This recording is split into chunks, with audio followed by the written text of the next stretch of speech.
Episode की starting में हमें एक लड़की को दिखाया जाता है। ये लड़की एक एंजल है और ये काफ़ी नर्वस होती है क्योंकि ये ह्यूमन वर्ल्ड में जाने वाली है ह्यूमंस पर स्टडी करने के लिए। वो एक पोर्टल के थ्रू ह्यूमन वर्ल्ड में एंटर कर जाती है।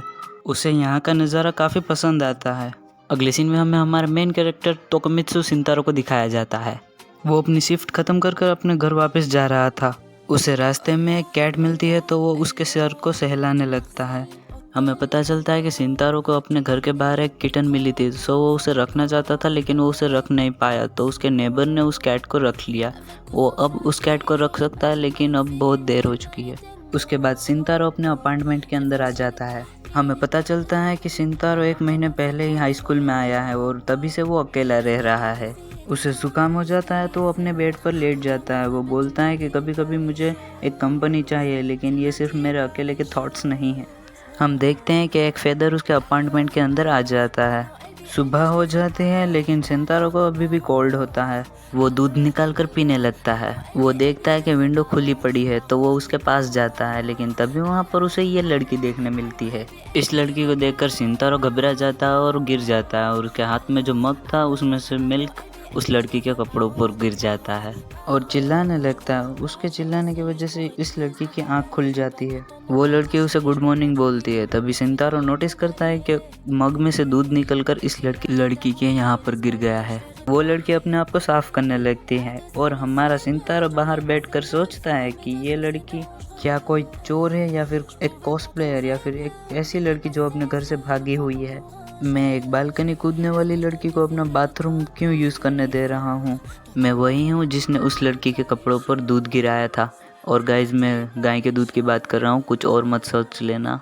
उसे लग रहा था कि यहाँ पर कोई टीवी शो चल रहा है तो वो अपने कर्टन्स बंद कर देता है क्योंकि उसे लग रहा था कि बाहर एक कैमरा होगा। तभी वो लड़की उससे कुछ कपड़े मांगती है पहनने के लिए, तो शिंतारो उसके लिए क्लोथ्स ढूंढने लगता है। उसके बाद वो उसे एक शर्ट देता है और सॉरी बोलता है। वो बोलती है माफ़ी तो मुझे मांगनी चाहिए क्योंकि मैंने तुम्हारी परमिशन के बिना तुम्हारी बालकनी को यूज़ किया है। मैं सोने के लिए कोई जगह ढूंढ नहीं पाई थी, इसलिए रियली सॉरी। शिंतारो बोलता है कोई बात नहीं। उसके बाद वो लड़की अपने आप को इंट्रोड्यूस करती है। वो अपना नाम टोवा बताती है।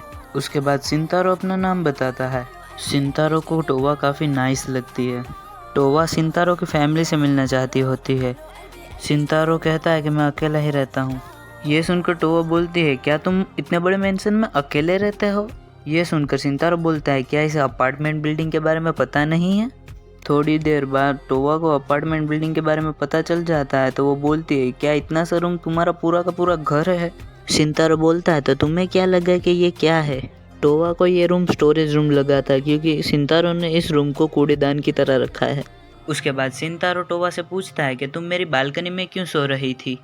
टोवा शिंतारो को रिपे करना चाहती है क्योंकि उसने उसे सोने के लिए जगह दी थी। शिंतारो मना करता है तो टोवा उसके काफ़ी करीब जाती है और बोलती है कि तुम जो चाहोगे वो मैं करूँगी, जो चाहोगी वो मैं करूँगी। इसका मतलब समझ गए दया? लेकिन हमारे शिंतारो को तो किसी की पर्सनल स्पेस दिख रही थी। टोवा उससे कहती है कि अगर मेरी पावर में होगा तो मैं कुछ भी करूँगी। हमारे शिंतारो के हार्मोन डिसबैलेंस होने लगते हैं तो वो उसे दूर करते हुए बोलता है कि मुझे कुछ नहीं चाहिए। ये सुनकर टोवा काफ़ी उदास हो जाती है। टोवा शिंतारो के लिए खाना बनाने के लिए जाती है। वो फ्रिज को खोलती है तो उसमें उसे एक भी इंग्रेडिएंट नहीं मिलता। शिंतारो बोलता है कि मैं कभी कुक नहीं करता। टोवा अपार्टमेंट को साफ़ करने के लिए जाने लगती है तो शिंतारो उसे रोकता है क्योंकि हमारे शिंतारो के पास कुछ ऐसे स्टफ़ पड़े थे, तुम खुद ही देख लो। वो उन्हें छिपाने लगता है तो टोवा की चिल्लाने की आवाज़ आती है तो वो उसके पास जाता है तो वो देखता है कि टोवा कैट्स की फाइट को रुकवा रही थी।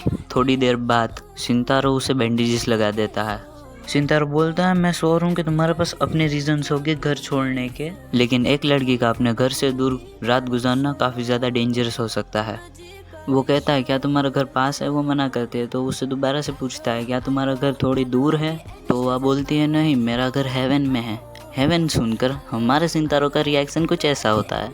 टोवा खुद को दोबारा से इंट्रोड्यूस करती है। वो कहती है मैं हूँ टोवा और मैं एक एंजल हूँ। शिंतारो को लग रहा था कि वो मजाक कर रही है, लेकिन वो तो एकदम सीरियस होती है। वो सोचता है कि किसी की भी बालकनी में सोने वाला पर्सन नॉर्मल नहीं हो सकता। टोवा शिंतारो से कुछ दिन और रुकने की रिक्वेस्ट कर ही रही होती है, लेकिन तभी शिंतारो के फ़ोन में अलार्म बज जाता है। सिंतारो टोवा को उसके कपड़े देकर चेंज करने का बोलता है। टोवा अभी भी उसे रीपे करना चाहती थी लेकिन वो मना कर देता है। थोड़ी देर बाद वो अपने पार्ट टाइम जॉब पर जाने के लिए निकलता है और टोवा से कहता है मैं तुम्हें पार्ट वे तक छोड़ दूंगा। इस सब की वजह से सिंतारो थोड़ा सा थक जाता है। टोवा उसे थैंक्स बोलती है। वो सोचता है क्या मैंने सही किया या फिर नहीं। शाम को हमें सिंतारो जहाँ पर पार्ट टाइम जॉब करता है वहाँ का सीन दिखाया जाता है। यहाँ पर सिंतारो की तबीयत खराब होने की वजह से वो अपने घर के लिए निकल जाता है। रास्ते में वो टोवा को ही याद कर रहा होता है। तभी उसे टोवा एक आदमी के साथ जाते हुए दिखती है। वो उसे रोक कर पूछता है क्या तुम्हारी फैमिली तुम्हें लेने के लिए आ गई है और क्या ये तुम्हारे डैड हैं। वो मना करती है और कहती है कि मैं बस इधर उधर भटक रही थी तो इन अंकल ने मुझे होटल के लिए इनवाइट किया। ये सुनकर अपना सिंतारो उसका हाथ पकड़कर वहाँ से भागने लगता है। वो उसे पूछती है क्या हुआ, कुछ गलत है। सिंतारो बोलता है तुम सोच क्या रही थी, अगर तुम्हारे पास कोई जगह नहीं है जाने के लिए तो तुम क्या अपने आप को ही बेच। सिंतारो अपनी बात पूरी कर पाता उससे पहले ही वो वहाँ पर बेहोश हो जाता है।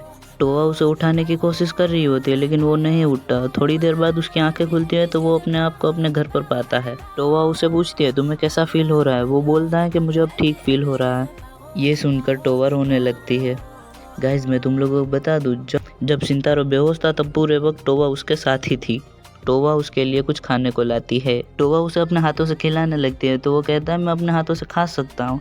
अरे भाई चुपचाप खा ले, इतनी अच्छी लड़की अपने हाथों से खिला रही है। अगर कोई लड़की मुझे अपने हाथों से खिलाए तो मैं हर रोज़ बेहोश होने के लिए तैयार हूँ। टोवा उसे कहती है कि तुम्हें अभी रेस्ट करना चाहिए और अपने हाथों से खाना खिलाने लगती है और अपना सिंतारो भी अच्छे बच्चे की तरह खाना खा लेता है। उसे ये खाना काफ़ी ज़्यादा अच्छा लगता है। सिंतारो भूल ही गया था कि खाने का टेस्ट इतना अच्छा भी हो सकता है। सिंतारो बोलता है कि तुम्हें स्ट्रेंजर्स के पीछे नहीं जाना चाहिए, किसे पता वो तुम्हारे साथ क्या करे। यहाँ ऐसे भी लोग रहते हैं जिन्हें तुम कभी इमेजिन भी नहीं कर सकती। टोवा कुछ बोल नहीं पाती तो सिंतारो कुछ सोचने के बाद बोलता है अगर तुम्हारे पास कोई जाने के लिए जगह नहीं है तो तुम मेरे साथ क्यों नहीं रहती। आय हाय दिल में लड्डू फूटा मेरे रोमियो। टोवा उसे पूछती है क्या तुम शोर हो और अपना लुंडा हाँ में जवाब देता है। ये सुनकर टोवा तो इतनी ज्यादा खुश हो जाती है कि वो सिंतारो को गले ही लगा लेती है। सिंतारो बोलता है मुझे यहाँ लाने में तुम्हें काफ़ी मुश्किल ही हुई होगी ना। वो बोलती है मैं हम दोनों को यहाँ तक उड़ा कर लेकर आई हूँ। वो सिंतारो के हाथ थाम लेती है और बोलती है आफ्टर ऑल मैं एक एंजल हूँ। उसके विंग्स निकल आते हैं। ये देखकर हमारे सिंतारो का रिएक्शन कुछ ऐसा होता है। अगले दिन सिंतारो की नींद खुल जाती है। उसे लगता है कि वो सब एक सपना था लेकिन जब वो टोवा को बेड के ऊपर देखता है तो वो समझ जाता है कि वो सब एक सपना नहीं सच था। टोवा उठ जाती है और उसे गुड मॉर्निंग कहती है। सिंतारो उससे पूछता है कि तुम बेड पर क्या कर रही हो। सो टोवा बोलती है क्योंकि बेड एक ही है इसलिए। थोड़ी देर बाद वो दोनों कन्वीनियंस स्टोर पर आ जाते हैं ब्रेकफास्ट खरीदने के लिए। सिंतारो कुछ खरीदने ही वाला था लेकिन तब भी टोवा वहाँ पर एक ब्रेड का पैकेट लेके आती है जिस पे एक सेल लगी हुई थी। उसके विंग्स दिख रहे थे, इस वजह से सिंतारो उसे जल्दी से अपने घर पे ले आता है। घर पर आने के बाद टोवा सिंतारो से सॉरी कहती है क्योंकि जब भी वो एक्साइटेड होती है उसके विंग्स निकल आते हैं। वो अपने आप को अर्थ के ऊपर एक्सपोज नहीं करना चाहती है। सिंतारो टोवा से पूछता है तुम्हें इस बारे में कैसे पता। उसे इस बारे में पता है क्योंकि उसने मोर्टल रियल्म के बारे में पढ़ा है। सिंतारो बोलता है कि तुमने कहा था कि तुम ह्यूमंस पर स्टडी करने के लिए आई थी है ना, लेकिन एंजल्स करते क्या हैं। टोवा बोलती है एंजल्स का काम होता है कि वो सोल का ध्यान रखे कहीं वो हेवन और अर्थ के बीच में से अपना रास्ता ना भटक जाए। ये हमारी प्राइमरी जॉब्स होती हैं। ह्यूमंस को खुशियाँ देना भी उनकी जॉब का एक पार्ट होता है। ये कहने के बाद टोवा उस ब्रेड को खा लेती है। उसे ये ब्रेड बहुत ज़्यादा पसंद आता है, इतना पसंद आता है कि वो कहती है कि इसे मैं हर वक्त खा सकती हूँ। ये सुनकर सिंतारो सोचता है अगर हम खाना कन्वीनियंस स्टोर से खरीदेंगे तो उसके पेरेंट्स जो उसे पैसे देते हैं वो कम पड़ जाएंगे। इसका मतलब है कि उन्हें खाना बनाना पड़ेगा। सिंतारो उठ जाता है और टोवा से कहता है कि चलो हम डे टू डे सप्लाईज खरीदने के लिए जा रहे हैं। ये सुनकर टोवा के विंग्स फिर से बाहर निकल आते हैं। टोवा सिंतारो का फीवर चेक करने लगती है। टोवा उसके काफ़ी करीब थी, इस वजह से सिंतारो शर्मा जाता है और उससे कहता है कि मैं ठीक हूँ। उसके बाद हमें मॉल का सीन दिखाया जाता है। टोवा को मॉल एक पैलेस की तरह लग रहा था। सिंतारो उससे कहता है कि तुम मेरे करीब ही रहना। हाय हाय करीब ही रहना। टोवा उसकी बात को अनसुना कर कपड़े देखने के लिए जाने लगती है। उसके बाद वो दोनों टॉवल्स खरीदने के लिए जाते हैं। यहाँ पर बात के बारे में सोचकर सिंतारो काफ़ी ब्लश करने लगता है। चॉपस्टिक लेते वक्त टोवा की नज़र एक काफ़ी क्यूट से मग पर पड़ती है। मग्स पर वैसे ही कैट बनी थी जैसी उनकी बालकनी में फाइट कर रही थी। सिंतारो सोचता है क्या इसे ये चाहिए। लेकिन टोवा सोचती है कि शिंतारो सामा के घर पर मग्स होंगे, इसलिए उस मग को वो वापस रख देती है। शिंतारो को लगता है कि उसे ये नहीं चाहिए। तभी वहाँ पर काफ़ी ज़्यादा भीड़ इकट्ठी होने लगी थी क्योंकि टोवा के कपड़ों से वो एक प्रिंसेस लग रही थी। सो वो पहले कपड़े खरीदने का डिसाइड करते हैं। वो कपड़े खरीदने के लिए आ जाते हैं। शिंतारो एक ड्रेस का प्राइस चेक कर कर खुश हो जाता है क्योंकि उसने काफ़ी सारे पैसे सेव करके रखे थे और उसके पास अब एक अच्छा खासा बजट है। टोवा उसके पास आ जाती है और उससे पूछती है, क्या मैं तुमसे कुछ ज़्यादा ही खर्च करवा रही हूँ? अपना लौंडा मना करता है और टोवा से कुछ कैजुअल वेयर और पजामास खरीदने को बोलता है। टोवा शिंतारो से पूछती है कि तुम कैसी आउटफिट प्रेफर करोगे? अपना लौंडा बोलता है, मेरा प्रेफरेंस मैटर नहीं करता, तुम्हें जो पसंद आए तुम वो ले सकती हो।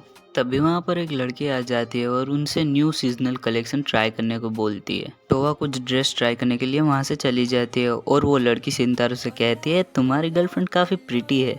ड्रेसिंग रूम में टोवा सोचती है कि शिंतारो सामा मुझ जैसी एक स्ट्रेंजर को अपने साथ रहने दे रहे हैं, लेकिन मैं उनके रिटर्न में क्या करूं? उसे अपनी कही बात याद आती है और वो शिंतारो के पास चली जाती है और उसके हाथ थाम कर बोलती है कि मैं तुम्हारी लाइफ में खुशियाँ लाने की कसम खाती हूँ।